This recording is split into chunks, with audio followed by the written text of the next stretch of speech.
નમસ્કાર વિદ્યાર્થી મિત્રો, આજે સંસ્કૃત ધોરણ 9 માં આપણે ચોથો ગદ્ય વલ્લભી વિદ્યાસ્થાનમ ભણીશું. બરાબર. પ્રાચીન કાળમાં તમે જાણો છો કે ભારત દેશમાં વિદ્યાનો વ્યાપક પ્રચાર અને પ્રસાર થતો હતો. પ્રાચીન બૃહદ ભારતના અનેક મહાનગરોમાં મોટા મોટા વિદ્યાસ્થાનકો હતા અને તેમાં દેશ વિદેશના વિદ્યાર્થીઓ આવીને અભ્યાસ કરતા હતા. આવું જ એક વિદ્યાસ્થાનક આપણા ગુજરાતમાં પણ હતું. બરાબર. તેના વિશે આપણે આજે ભણીશું. પાઠ્યપુસ્તકમાં તમારે ધ્યાન આપવાનું છે અને જોઈ લેવાનું છે. બરાબર, કે એવી રીતે અનુવાદ થાય છે.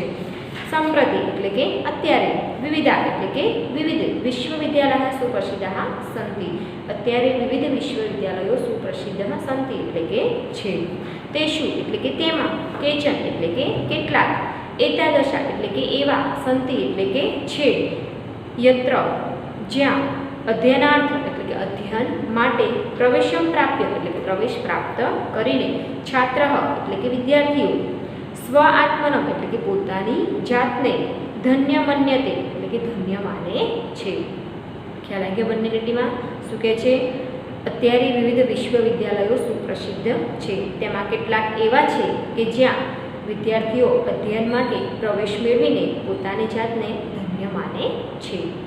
એવમેવ પુરાકાલે અપી અસ્માકમ ભારત દેશે એતાદશાહ બહવઃ વિદ્યાવિદ્યાલય આસન. એટલે શું કહે છે?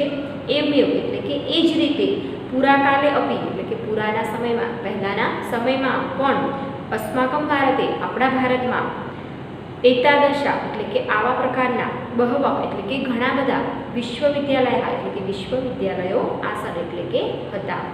એવી જ રીતે પહેલાંના જમાનામાં અથવા તો જૂના જમાનામાં પણ આપણા ભારત દેશમાં આવા ઘણા બધા વિશ્વવિદ્યાલયો હતા. તત્ર વિદ્યાધયનાય દુરાપદેશાત સમાગત્ય પ્રવેશમ લબ્ધા છાત્રા સ્વ આત્મનમ ધન્ય મન્યતે સ્મ. શું કહે છે? તત્ર એટલે કે ત્યાં, વિદ્યા અધનાય એટલે કે વિદ્યાના અભ્યાસ માટે, દુરાત દેશા એટલે કે દૂરના દેશમાંથી, સમાગત્યનો મિનિંગ થાય છે આવીને, પ્રવેશમ લબ્ધવા એટલે કે મેળવીને, છાત્રા એટલે કે વિદ્યાર્થીઓ, સ્વ આત્મનમ પોતાની જાતને, ધન્ય મન્યતે સ્મ એટલે કે ધન્ય માને છે. ખ્યાલ આવી ગયો? એવી જ રીતે પહેલાંના જમાનામાં આપણા ભારત દેશમાં આવા ઘણા બધા વિશ્વવિદ્યાલયો હતા. ત્યાં વિદ્યાના અધ્યયન માટે દૂર દેશમાંથી આવીને પ્રવેશ મેળવીને વિદ્યાર્થીઓ પોતાની જાતને ધન્ય માને છે. એશુ એકતમ, એશુ એટલે કે આમાં, એકતમ એટલે કે એક, વલ્લભી વિશ્વવિદ્યાલય એક વલ્લભી વિશ્વવિદ્યાલય છે. આમાં એક વલ્લભી વિદ્યાલય છે. મગધ રાજ્ય એટલે કે મગધ રાજ્યમાં, યથા એટલે કે જેમ, નાલંદા આસિત એટલે કે નાલંદા હતું, મગધ રાજ્યમાં જે નાલંદા વિદ્યાપીઠ હતું એવી જ રીતે, તથૈવ એટલે કે તેવી જ રીતે, અત્ર અહીં, ગુર્જર પ્રદેશ એટલે કે ગુજરાતમાં, વલ્લભી આસિત એટલે કે વલ્લભી હતું. મગધ રાજ્યમાં જેમ નાલંદા હતું તેવી જ રીતે ગુજરાતમાં વલ્લભી હતું. હવે આગળ શું શીખે છે? અત્રાપી અહીં પણ, સુદૂરાત એટલે કે દૂરના, દેશાત એટલે કે દેશોમાંથી, જનાહા એટલે કે લોકો, અધ્યયનાય એટલે કે અધ્યયન માટે, ભણવા માટે, આગચ્છન્તિ સ્મ એટલે કે આવતા હતા. શું કરતા હતા? દૂરના દેશમાંથી અધ્યયન માટે અહીં આવતા હતા. અધત્વે હાલમાં, અસ્મદીય ગુર્જર પ્રદેશે અત્યારે હાલમાં આપણા ગુર્જર પ્રદેશના, વર્તમાને એટલે કે અત્યારે જે છે એ, ભાવનગરે એટલે કે ભાવનગરના, જનપદે એટલે કે પ્રદેશમાં, વલ્લભી નામક એટલે કે વલ્લભી નામનું, યદકેમ યદ એટલે કે વત એકમ, યદ એકમ એકમ એટલે કે એક, યદ એટલે કે જે એક, ઉપનગર વર્તતે જે એક ઉપનગર છે, ઉપનગરને પરુ પણ કહેવામાં આવે છે. તત્રેવ ત્યાં જ, પ્રાચીન કાલે પ્રાચીન સમયમાં, વલ્લભી વિશ્વવિદ્યાલય આસિત પ્રાચીન કાળમાં વલ્લભી વિશ્વવિદ્યાલય હતું. બરાબર. ખ્યાલ આવી ગયો? આખા પેરેગ્રાફમાં ફરી એકવાર ખાલી આખું ગુજરાતી બોલી જોઈએ એટલે તમને વધારે ખ્યાલ આવી જશે. હાલમાં અત્યારે આપણા ગુજરાત પ્રદેશના જે ભાવનગરનો પ્રદેશ છે ત્યાં વલ્લભી નામનું એક પરુ હતું કે ત્યાં જ આપણું આ પ્રાચીન કાળમાં વલ્લભી વિશ્વવિદ્યાલય હતું. બરાબર. આખો ફકરો એકવાર ફરી બોલી જો. અત્યારે વિવિધ વિશ્વવિદ્યાલયો સુપ્રસિદ્ધ છે, તેમાં કેટલાક એવા છે કે જ્યાં અધ્યયન માટે પ્રવેશ મેળવીને વિદ્યાર્થીઓ પોતાની જાતને ધન્ય માને છે. એવી જ રીતે પહેલાંના સમયમાં આપણા ભારત દેશમાં આવા ઘણા બધા વિશ્વવિદ્યાલયો હતા. ત્યાં વિદ્યાના અધ્યયન માટે અથવા તો અભ્યાસ માટે દૂર દેશમાંથી આવીને પ્રવેશ મેળવીને વિદ્યાર્થીઓ પોતાની જાતને ધન્ય માનતા હતા. આવું એક વલ્લભી વિશ્વવિદ્યાલય છે. આવું એક કયું છે? વલ્લભી વિશ્વવિદ્યાલય છે. મગધ રાજ્યમાં જેમ નાલંદા હતું તેમ અત્યારે હાલ ગુજરાતમાં વલ્લભી હતું. કે અત્રાપી એટલે કે અહીં પણ દૂર દેશોમાંથી લોકો અધ્યયન માટે આવતા હતા. બરાબર. પછી શું કહે છે? હાલ આપણા ગુજરાતમાં જે ભાવનગર છે ત્યાં વલ્લભી નામનું એક પરુ છે કે જ્યાં પ્રાચીન સમયમાં આ વલ્લભી વિશ્વવિદ્યાલય આવેલું હતું. બરાબર. હવે જુઓ બીજો પેરેગ્રાફ. વસ્તુતસ્તુનો મિનિંગ થાય છે ખરેખર અથવા તો હકીકતમાં. ઇદમ ઉપનગર આ એક પરુ પ્રાચીન કાળદેવ એટલે કે પ્રાચીન કાળથી જ અધ્યયન અધ્યાપનસ્ય એટલે કે અધ્યયન અને અધ્યાપન માટે કેન્દ્રમાસિત એટલે કે અધ્યયન અને અધ્યાયન માટેનું એક કેન્દ્ર હતું. વસ્તુતસ્તુ ઇદમ ઉપનગરમ એટલે કે હકીકતમાં આ નગર એટલે કે આ ઉપનગર પ્રાચીન કાળથી જ અધ્યયન અને અધ્યાપનનું કેન્દ્ર હતું. પૂર્વમાત્ર પહેલાં અહીં અષ્ટાદશ વિદ્યા એટલે કે 18 વિદ્યાઓ પઠન પાઠનમ ચ ભવતી સ્મ. અહીંયા કેટલી વિદ્યાઓનું? 18 વિદ્યાઓનું કે પઠન અને પાઠન થતું હતું. ભણવું અને મતલબ ભણાવવું એમ. પઠન પાઠનનો મિનિંગ શું થાય છે? ભણવું અને ભણાવવું. પૂર્વમ અત્ર અષ્ટાદશ વિદ્યાયા પઠનમ પાઠનમ ચ ભવતી સ્મ એટલે હતું એમ, થતું હતું. પહેલાં અહીં 18 વિદ્યાઓનું પઠન અને પાઠન થતા હતા. એતાશુ વિદ્યાશુ આ વિદ્યાઓમાં ચત્વારો વેદા એટલે કે 4 એમ કે જે 18 વિદ્યાઓ હતી એ કઈ હતી એમ તો કે છે 4 વેદો, સટ વેદાંગાની 6 વેદના અંગો, પુરાણમ એટલે કે પુરાણ, ન્યાયમ એટલે કે ન્યાયશાસ્ત્ર, મીમાંસા શાસ્ત્ર, સ્મૃતિશાસ્ત્ર, આયુર્વેદ, ધનુર્વેદ, ગંધર્વવેદ અને અથર્વવેદ એટલે કે આયુર્વેદ, ધનુર્વેદ, ગંધર્વવેદ, અથર્વવેદ, ચત્વારઃ ઉપવેદ એટલે કે 4 ઉપવેદો ચ સમાવિષ્ટાઃ સંતિ એનો સમાવેશ થતો હતો. ખ્યાલ આવી ગયો? 18 કઈ કઈ વિદ્યાઓ હતી? ફરી એકવાર જોઈ લો.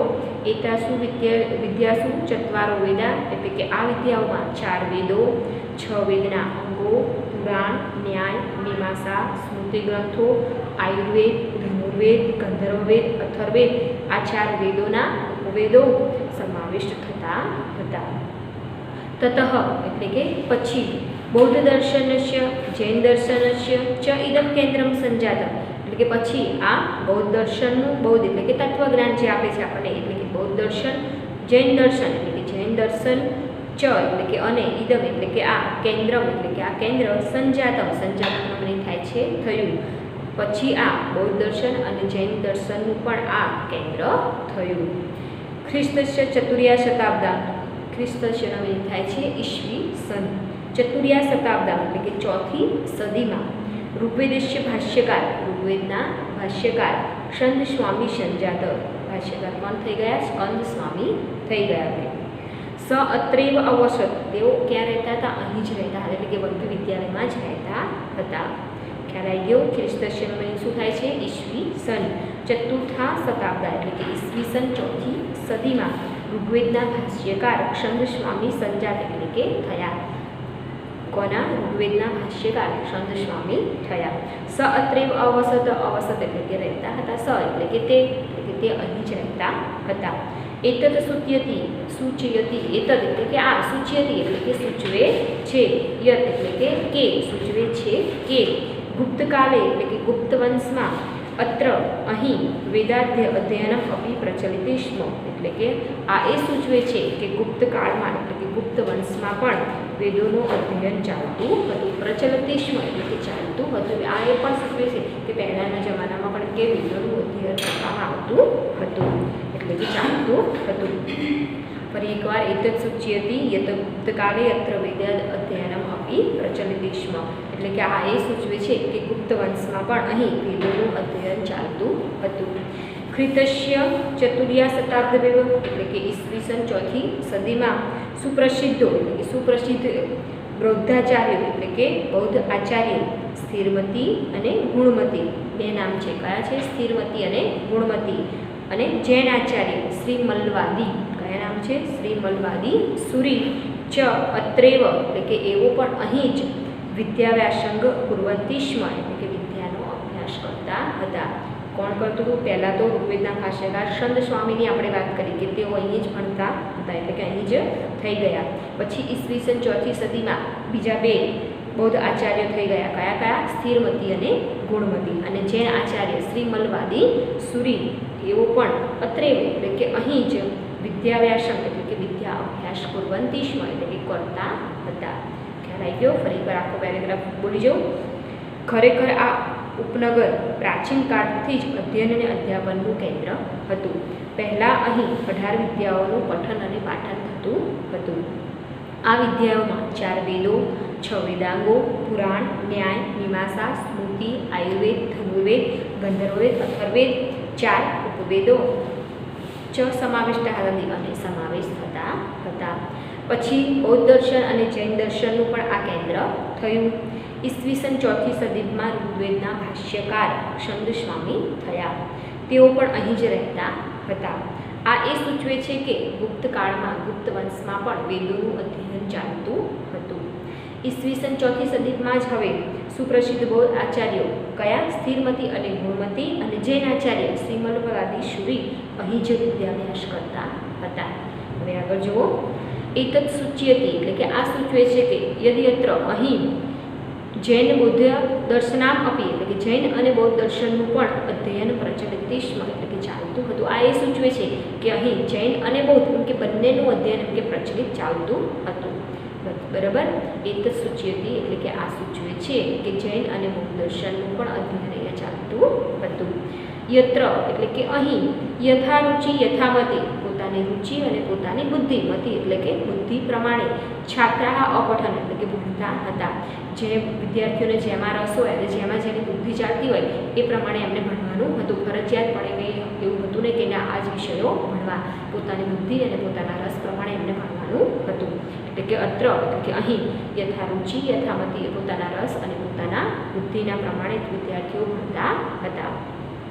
પ્રવેશાર્થમ અત્ર પ્રવેશ વત્તા અર્થ વત્તા અત્ર અત્ર એટલે કે અહીં અર્થ એટલે કે માટે અહીં પ્રવેશ માટે પ્રવેશમ પરીક્ષા અપી ભવતી સ્મ શું થતું હતું? પ્રવેશ પરીક્ષા પણ થતી હતી. તમે જેમ અહીંયા સ્કૂલમાં એડમિશન લો અને જ્યારે એક્ઝામ આપવાની થાય ને એવી રીતે એમને પ્રવેશ પરીક્ષાઓ આપવાની હતી. તામ ઉત્તીર્ણમ તામ એટલે કે તેમાં ઉત્તીર્ણમ એટલે કે તેમાં જ ઉત્તીર્ણ થયેલા એટલે કે પાસ થયેલા જ અત્ર અહીં છાત્રસ્ય પ્રવેશે શક્યમ આસિત અહીં જે પાસ થાય એટલે કે જે ઉત્તીર્ણ થાય એને જ પ્રવેશ મળતો હતો. એ જ વિદ્યાર્થીઓ અહીંયા પ્રવેશ મેળવી શકતા હતા. જે વિદ્યાર્થીઓ એ પરીક્ષા પાસ ના કરી શકે એમને પ્રવેશ મળતો ન હતો. એટલે કે તત ઉત્તીર્ણ એટલે કે તેમાં ઉત્તીર્ણ થયેલા તેમાં પાસ થયેલા જ અહીં વિદ્યાર્થીઓ પ્રવેશ શક્ય હતો. અહીં એમના માટે પ્રવેશ શક્ય ત્યારે જ બનતો કે જ્યારે તેઓ પરીક્ષા પાસ કરી શકતા. બરાબર? ખ્યાલ આવી ગયો? ફરી એકવાર બંને રીતે બોલી જાઉં. આ એ સૂચવે છે કે અહીં જૈન અને બૌદ્ધ દર્શનનું પણ અધ્યયન ચાલતું હતું. અહીં પોતાની રુચિ અને બુદ્ધિ પ્રમાણે વિદ્યાર્થીઓ ભણતા હતા. પ્રવેશ માટે અહીં પ્રવેશ પરીક્ષા પણ થતી હતી.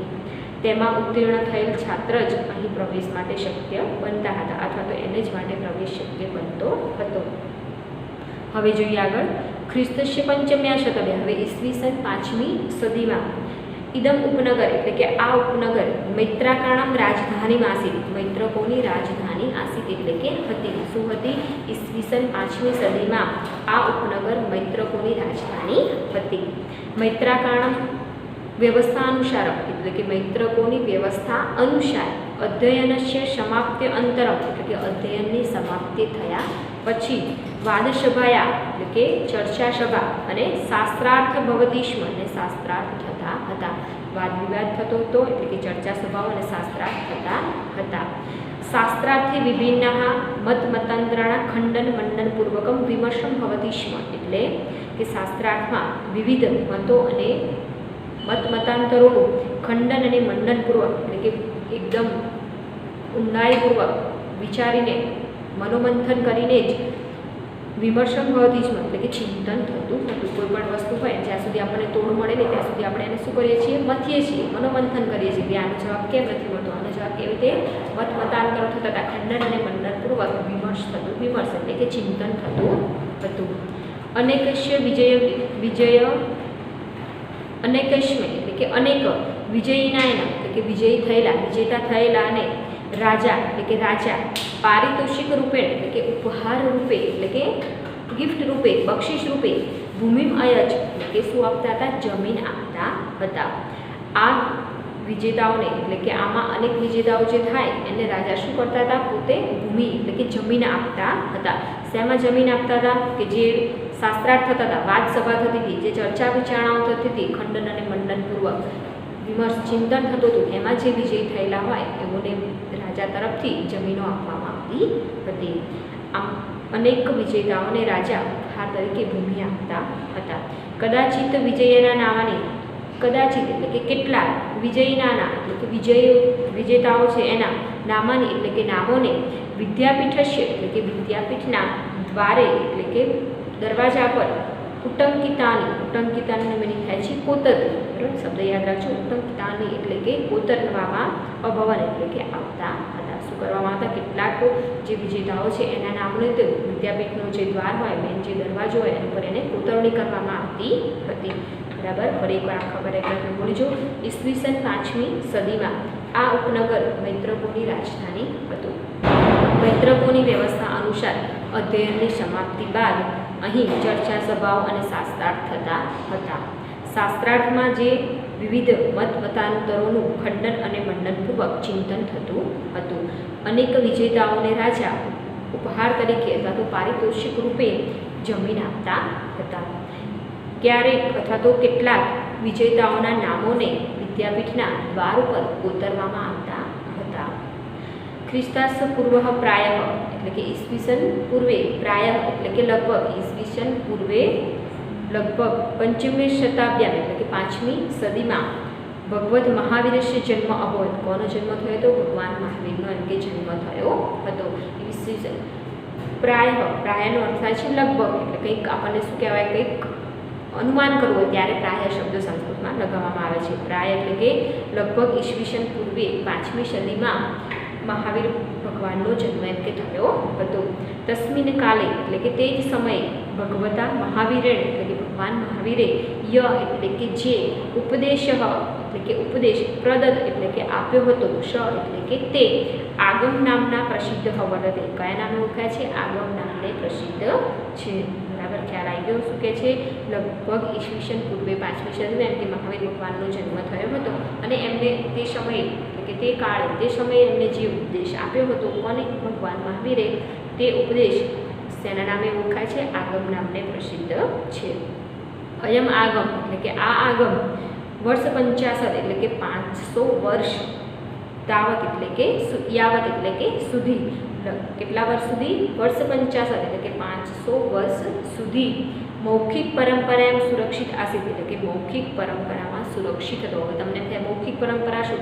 ધારો કે હું બોલું અને તમે યાદ રાખી લો, એને શું કહેવાય? મૌખિક. ક્યાંય લખવાનું કે કશું જ નહીં, ક્યાંય એનું લખવાનું નહીં અને તમારે એમની મૌખિક રીતે જ યાદ રાખવું. જેમ તમે પરીક્ષામાં યાદ રાખો છો અને પછી તમે શું કરો છો? લખો છો, પણ અહીંયા લખવાનું ક્યાંય હોતું નથી. મૌખિક પરંપરામાં 500 વર્ષ સુધી એ ઉપદેશ સંગ્રહાયેલો હતો એટલે કે સાચવવામાં આવ્યો હતો. આ આગમ 500 વર્ષ સુધી મૌખિક પરંપરામાં સુરક્ષિત હતો. એ વહી શ્રૂયત અને વળી એમ સંભળાય છે કે ખ્રિસ્તસ્ય તૃતીય શતાબ્દા એટલે કે ઈસવીસન 3જી સદીમાં નાગાર્જુન નામના પ્રસિદ્ધ વિદુષ એટલે કે પ્રસિદ્ધ જે વિદુષ એટલે કે વિદ્વાન અધ્યક્ષતામાં, વિદુષની અધ્યક્ષતામાં એટલે કે એમના હેઠળ, એમની નીચે અધ્યક્ષતામાં એક જૈન સાધુઓની સમિતિ મિલિતા એટલે કે સમિતિ એટલે કે સભા મળી હતી. હવે એવું પણ સંભળાય છે કે ઈસવીસન 3જી સદીમાં એમ કે એક સુપ્રસિદ્ધ વિદ્વાન થઈ ગયા નાગાર્જુન, એમના નેતૃત્વ હેઠળ એમ કે એક જૈન સાધુઓની સમિતિ પણ મળી હતી. અશ્યાયામ એટલે કે આ આગમ ગ્રંથાના એટલે કે આગમ ગ્રંથનું લેખનસ્ય પ્રસ્તાવ અભાવ એટલે કે લેખનનો પ્રસ્તાવ મૂકવામાં આવ્યો હતો. એમને જે સાધુ હતા, મતલબ જે વિદૂષક હતા, કોણ? નાગાર્જુન, એમને એક જૈન સાધુની સમિતિ બોલાવી અને એમને નક્કી કર્યું કે જે આગમ છે એને આપણે લખીને એટલે કે લખાણમાં આપણે લખીને એને સાચવવો જોઈએ એવો પ્રસ્તાવ મૂકવામાં આવ્યો હતો. એમ કે અત્ર લેખનબદ્ધા વાણી, અત્ર એટલે કે અહીં લેખનબદ્ધા વાણી, એ લેખનબદ્ધ થયેલી વાણી વલ્લભી વાચના નામમાં પ્રસિદ્ધ ચાલે. એ લેખનબદ્ધ થયેલી વાણી કયા નામે ઓળખાય? વલ્લભી વાચના. બરાબર, એક્ઝામમાં પૂછાઈ શકે ભાઈ, વલ્લભી વાચના નામે સુપ્રસિદ્ધ જાતા એટલે કે થઈ. બરાબર, અહીં લખાણથી લેખન બધા વાણી એટલે કે એ લખાણથી બંધાયેલી વાણી વલ્લભી વાચના નામે પ્રસિદ્ધ થઈ. ખ્યાલ આવી ગયો? ફરી એકવાર શ્વાસાંતર કરી દઈએ આપણે. લગભગ ઈસવીસન 5મી સદીમાં ભગવાન મહાવીરનો જન્મ થયો. તે સમયે ભગવાન મહાવીરે જે ઉપદેશ આપ્યો હતો તે આગમ નામે પ્રસિદ્ધ છે. આ આગમ 500 વર્ષ સુધી એમ કે મૌખિક પરંપરામાં સુરક્ષિત હતો. એવું પણ સંભળાય છે કે ઈસવીસન 3જી સદીમાં નાગાર્જુન નામના સુપ્રસિદ્ધ વિદ્વાનના અધ્યક્ષતામાં એક જૈન સાધુઓની સમિતિ મળી. આ આગમ ગ્રંથોનું લેખન થવું જોઈએ એવો પ્રસ્તાવ મૂકવામાં આવ્યો. અહીં લેખનબદ્ધ થયેલી વાણી વલ્લભી વાચના નામે પ્રસિદ્ધ થઈ. ખ્રિસ્તસ્ય 9મી શતાબ્દે, હવે આગળ જોઈએ છેલ્લો પેરેગ્રાફ છે પાઠ્યપુસ્તકમાં. ખ્રિસ્તસ્ય 9મી શતાબ્દ એટલે કે ઈસવીસન 9મી સદીમાં વલ્લભીનગરસ્ય વિનાશ અભવત. વલ્લભીનગરનો શું થયો? વિનાશ થયો. પરંતુ તસ્ય અવશેષો, પરંતુ તેના અવશેષો અધ્યાપી એટલે કે આજે પણ તસ્ય સમૃદ્ધિ સૂચયંતી, તેની સમૃદ્ધિનું સૂચન કરે છે. એવમ એટલે કે આ જ રીતે ભારતસ્ય પ્રાચીનેષુ વિદ્યાકેન્દ્રેષુ, ભારતના પ્રાચીન વિદ્યાકેન્દ્રોમાં વલ્લભી એકતમાસી એટલે કે વલ્લભી એક હતું. આમ અથવા તો આવી રીતે ભારતના પ્રાચીન વિદ્યાકેન્દ્રોમાં વલ્લભી એક હતું. ઇતિહાસે ચ અધ્યાપી વર્તતે, ઇતિહાસમાં પણ અને આજે પણ, કે ઇતિહાસમાં એટલે કે પહેલાં પણ આપણે યાદ કરીએ છીએ ને અત્યારે પણ એમને યાદ કરીએ છીએ. ચલો પહેલાં ફરી પર જોઈએ. ખ્રિસ્તસ્ય 9મી શતાબ્દે એટલે કે ઈસવીસન 9મી સદીમાં વલ્લભીનગરસ્ય વિનાશ અભવત, વલ્લભીનગરનો શું થઈ ગયો? નાશ થઈ ગયો એમ. ઈસવીસન 9મી સદીમાં વલ્લભીનગરનો નાશ થયો, પરંતુ તેના અવશેષો આજે પણ તેની સમૃદ્ધિ સૂચવે છે. આવી જ રીતે એટલે કે આમ ભારતના પ્રાચીન વિદ્યાકેન્દ્રોમાં વલ્લભી એક હતું, ઇતિહાસમાં પણ અને આજે પણ. ઓકે, ખ્યાલ આવી ગયો તમને આખા પાઠમાં? બરાબર. આગળ પણ કીધું એવી રીતે પાઠ્યપુસ્તકમાંથી તમારે સરસ રીતે અનુવાદ અને સ્વાધ્યાય લખવાનું છે. ઓકે, નેક્સ્ટ વિડીયોમાં ફરી મળીશું.